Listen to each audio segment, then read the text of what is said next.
โกงประชุมพบปะแลกเปลี่ยนระหว่างสองฝ่ายลาวจีนลาว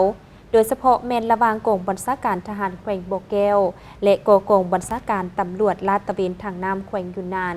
สาธารณรัฐประชาชนจีนในการประกอบส่วนอันสำคัญเกี่ยวกับการแก้ไขปัญหาอยู่ตามชายแดน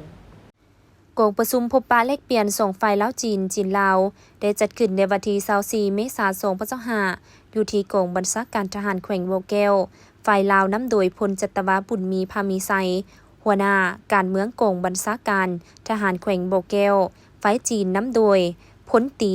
หลงจึงยงหัวหน้าการเมืองกองบัญชาการตำรวจลาดตระเวนทางนำแขวงยูนนานสาธารณรัฐประชาชนจีนมีคณะผู้แทน2ฝ่ายลาวจีนกองบัญชาการทหารตำรวจตลอดฮอดแผนกการที่เกี่ยวข้องเข้าร่วมกองประชุมพลจัตวาบุญมีพามีไซต่างหน้าคณะผู้แทนของกำลังป้องกันชาติป้องกันความสงบแขวงโบเกลขึ้นผ่านบทรายงานสภาพโดยย่อและยกให้เห็นการพัวพันหัวมือในระยะที่ผ่านมาส่งฝ่ายกำลังป้องกันชาติป้องกันความสงบแขวงกองบัญชาการทหารตำรวจลาดตระเวนทางน้ำแขวงยูนนานสาธารณรัฐประชาชนจีนได้จัดตั้งปฏิบัติวิกงานเป็นต้นการแก้ไขปรากฏการณ์ย่อท่อต่างๆที่เกิดขึ้นตามลำแม่น้ำโขงตอนเหนือเหตุว่าแต่ละฝ่ายให้ความร่วมมือและพัวพันประสานงานอย่างดีในระยะผ่านมาถือเป็นสำคัญในการปราบปรามแก้ไขสภาพการให้ทันกับเวลามีการแลกเปลี่ยนข้อมูลข่าวสารเพื่อติดตามกฎกาส่งเสียงรายงานให้แต่ละฝ่ายรับรู้และมีแผนการร่วมมือช่วยเหลือกันต้านและสกัดกั้นปัญหาต่างๆที่เกิดขึ้นได้ดีพร้อมทั้งเฮ็ดให้เสถียรภาพตามแม่น้ำของตนเหนือมีความสงบอำนวยความสะดวกในการเดินทางด้วยเรือขนส่งสินค้าให้มีความสงบปลอดภัยต้านและสกัดกั้นปรากฏการณ์ย่อท่อต่างๆเช่น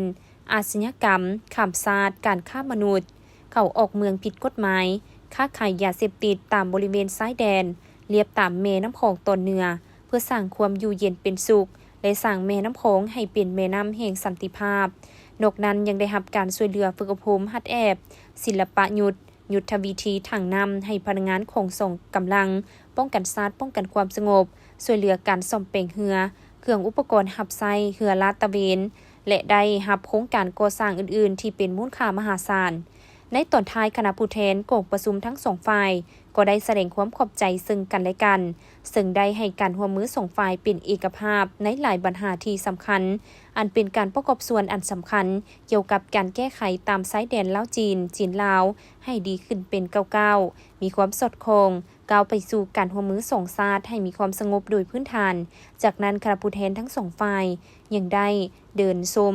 สำนักงานค่ายคู่กองบัญชาการทหารแขวงโบเกลอีกด้วย